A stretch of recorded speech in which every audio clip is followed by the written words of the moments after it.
नाम से ही पता चलेगा, रिलेट करके सेल की रेफरेंस करना, मतलब आपकी पोजीशन फिक्स्ड है और जहाँ से आप इंटर कर रहे हो फॉर्मूला वो भी फिक्स्ड है, और जब आप अपनी पोजीशन चेंज करते हो तो फॉर्मूला भी क्या हो जाएगा, चेंज हो जाएगा। जैसे relative cell reference indicates that the reference will change if it is copied and pasted elsewhere in a worksheet। Relative reference क्या होता है, रिलेटिव है मतलब वो रिलेट है किसी से रिलेटेड है, मीन्स अगर आपने डेटा चेंज किया है रेफरेंस भी चेंज हो जाएगा, ठीक है। Changes if it is copied and paste elsewhere, reference will change if it is copied and paste elsewhere in the worksheet. थोड़ा सा कंफ्यूजन होगा तो उसके लिए एक एग्जांपल भी लिया तो आपको अच्छे से समझ में आएगा, ठीक है। सपोज आपकी एक्सेल है, उसमें आपने A1 में 7 इंटर किया, A2 में 5 इंटर किया, B1 में 4 इंटर किया एंड B2 में 2 इंटर किया। आपकी एक एक्सेल शीट है, आपने यहाँ पे इंटर किया, ठीक। नाउ अब C4 में जाके आपने टाइप किया सम A1 एंड B1। आप कहाँ पे गए, C4 पे गए एंड वहाँ पे आपने टाइप फंक्शन यूज़ किया, सम का फंक्शन यूज़ किया आपने, एंड वहाँ पे जाके आपने क्या टाइप किया, A1 एंड B1 आपने वहाँ पे टाइप किया। आफ्टर दैट आपने इंटर प्रेस किया एंड आपने देखा A1 B1, मतलब A1 में 7 है और B1 में क्या है 4 है, तो इसका आंसर क्या आ गया, 11 आ गया, ओके। Here जैसे you can see on screen you have entered A1 में 7, B1 में 4, A2 में 5 एंड B2 में 2, राइट। अब आप यहाँ C4 में जाके आपने यहाँ क्लिक किया और फॉर्मूला फंक्शन में जाके लिखा आपने सम A1 एंड B1, तो इन दोनों का सम किया दैट इज 7 + 4, आंसर क्या लिखा दिया 11, ठीक। नाउ सेलेक्ट C4, आप यहाँ पे आओगे C4, यहाँ पे इसको सेलेक्ट करोगे एंड कीबोर्ड से अपने कंट्रोल और C प्रेस करोगे, राइट। इससे क्या होगा, कॉपी हो जाएगा फॉर्मूला एंड आप C5 पे आके, कहाँ पे आके, C5 पे आके उसको आप क्या करोगे, प्रेस करोगे। जैसे आप C5 पे प्रेस करोगे आपका सम का जो रिजल्ट है वो ऑटोमेटिकली चेंज हो जाएगा और वो क्या लिख के आ जाएगा, 7 लिख के आ जाएगा। क्या लिख के आ जाएगा, 7। क्यों, क्योंकि आपने फॉर्मूला जैसे ही मूव किया, because moving the formula also automatically change the cell reference. आपने फॉर्मूला को मूव किया, फॉर्मूला का सेल आपने क्या किया, C4 से C5 पे आए। इसी तरह वो भी क्या हो गया, A1 B1 से किस पे आ गया, A2 B2 पे आ गया। तो ये रिलेट हुआ कि नहीं, देखो इसकी पोजीशन इसके ऊपर रिलेट कर रही है कि नहीं, इसके ऊपर डिपेंडेंट है कि नहीं। अगर हम यहाँ पे थे तो उसने इन दोनों को ऐड किया, हम एक नीचे शिफ्ट हुए तो उसने क्या किया, इन दोनों को ऐड कर दिया। गेटिंग इट, समझ में आया होगा। हमने C4 से C5 किया, हमने फॉर्मूला जहाँ पे लिखा उसका पोजीशन चेंज किया, उसके कारण वहाँ पे रेफरेंसेस में भी क्या आ गए, चेंजेस आ गए, ओके।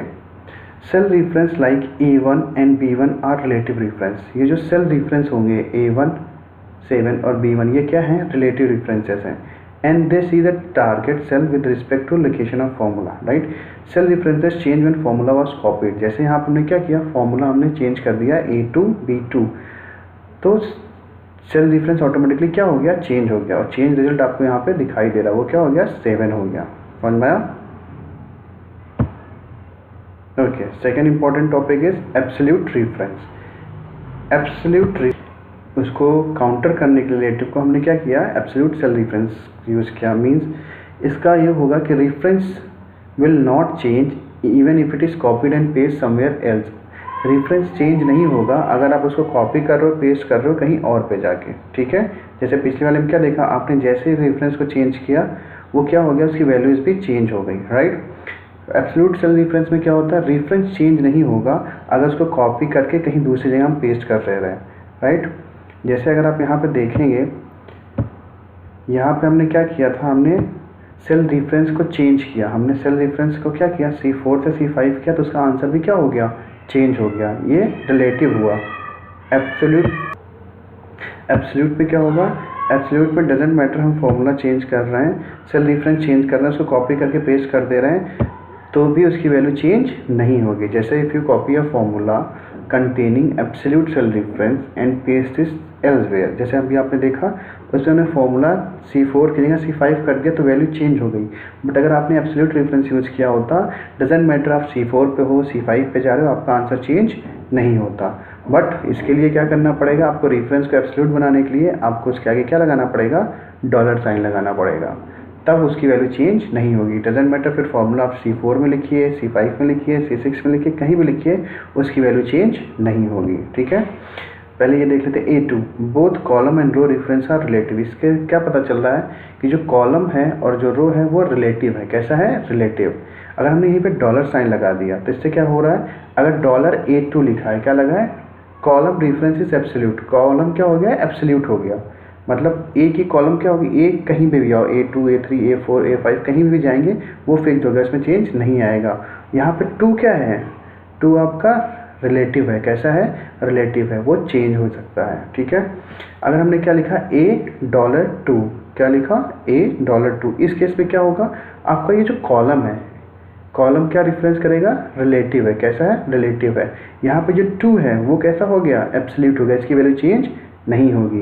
Getting it, okay.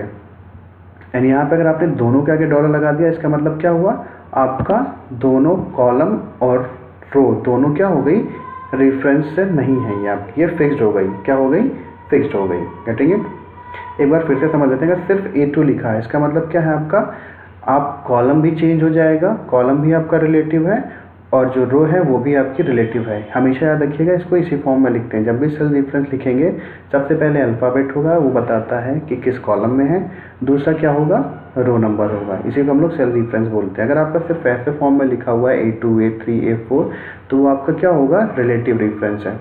पर अगर हमने यहीं पे डॉलर साइन लगा दिया A2 तो इसका मतलब क्या हो, जो पहला ये क्या हो गया, ये आपका एब्सोल्यूट हो गया, और जो दूसरा 2 है ना, ये आपका रेफरेंस रिलेटिव हो गया।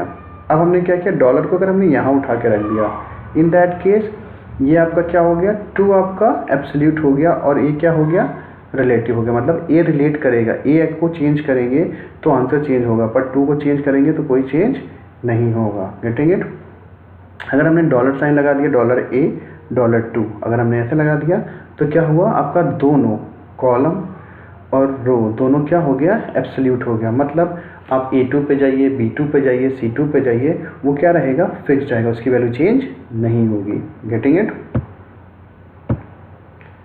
Okay. Let's use the same worksheet जो हम लोग ने पीछे यूज़ की थी वहाँ पे।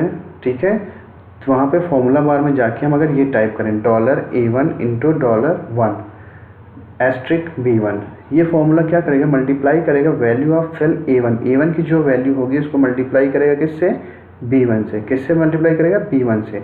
यहाँ पे नोट क्या करोगे, जो सेल रेफरेंस है वो फुली एब्सोल्यूट है। कैसी है, एब्सोल्यूट, मतलब ये चेंज नहीं होगी। दूसरी कैसी है, ये रिलेटिव है। कैसी है, रिलेटिव। अगर ये आप चेंज करोगे तो आंसर्स चेंज हो जाएंगे। गेटिंग इट, यहाँ पे आप चेंज करोगे तो कोई चेंज नहीं होगा। इसको आप अगर B1 में भी लिखते हो या C1 लिखते हो तो ये चेंज नहीं होगी, जो वैल्यू रहेगी वही रहेगी। बट यहाँ पर रिलेटिव है, इसकी वैल्यू क्या हो जाएगी, चेंज हो जाएगी फॉर्मूला के according. Getting it, moving on, okay. अब यहाँ पे उसको फॉर्मूला के थ्रू देख लीजिए। अब अगर हमने क्या लिखा A1, मतलब हमने क्या किया, A1 की वैल्यू क्या कर दी, फिक्स कर दी। A1 हमेशा क्या रहेगा, इससे पता चल रहा है A1 किस तरह का रेफरेंस है, दिस इज एब्सोल्यूट रेफरेंस। कैसा रेफरेंस है, एब्सोल्यूट रेफरेंस, राइट। और B1 कैसा है आपका, रिलेटिव रेफरेंस। ठीक है, सो अब यहाँ पे बात करें, A1 में यहाँ क्या है 7 और B1 क्या रिफर कर रहा है, B1 की वैल्यू हमने यहाँ पे आए। ठीक है, C4 पे हमने टाइप किया तो इस केस में आंसर, अगर हम C4 पे जाके टाइप करेंगे तो 7 × 4, तो आंसर क्या, क्योंकि ये तो वैल्यू फिक्स्ड ही है ना, आप चाहे C4 में जाओ चाहे C5 में। सपोज करो यहाँ पे एग्जांपल ये C7 पे गए, इन्होंने क्या टाइप किया, ये टाइप किया $1, मतलब ये वैल्यू किसकी आई, 7 की आई। ठीक है, और यहाँ पे क्या टाइप किया, B1 टाइप किया। क्या टाइप किया, B1, तो B1 में क्या है 4, तो 7 × 4, इस केस में आंसर क्या आएगा, इस केस में अगर आप देखोगे, अगर आप इस केस में करने जाओगे, ठीक है, इस केस में तो वो क्या करेगा, वैल्यूज़ को मल्टीप्लाई कर देगा। क्या करेगा, वैल्यूज़ को मल्टीप्लाई करेगा। ठीक है, और किससे मल्टीप्लाई करेगा, आप लोग के जैसे स्क्रीन पे, क्योंकि वैल्यू क्या हो रही है उसकी, चेंज नहीं होनी चाहिए। इस बार क्या होगी, वैल्यू इसकी चेंज नहीं होगी। ठीक है, वैल्यू क्या होगी इस बार उसकी, चेंज नहीं होगी। तो यहाँ पे आपका आंसर क्या आएगा, इस केस में अगर आप मल्टीप्लाई करने जाओगे तो यहाँ पे आंसर हमने मान लिया कि आंसर आपका क्या आएगा 28 आएगा। ठीक है, ओके। अब अगर हमने क्या किया, यहीं पे C7 में लिखा था अभी तक, अब हम किस में लिखते हैं, C8 में लिखते हैं। किस में लिखते हैं फॉर्मूला जाके, C8 में। इस केस में क्या होगा, $A1 ये तो एब्सोल्यूट है, इसकी वैल्यू तो चेंज होगी नहीं, इसकी वैल्यू क्या है 7 है, ये वैल्यू चेंज नहीं होगी। तो C8 पे जाएंगे, यहाँ पे तो 7 रहेगा, पर यहाँ पे जब B1 कैसा है, रिलेटिव है,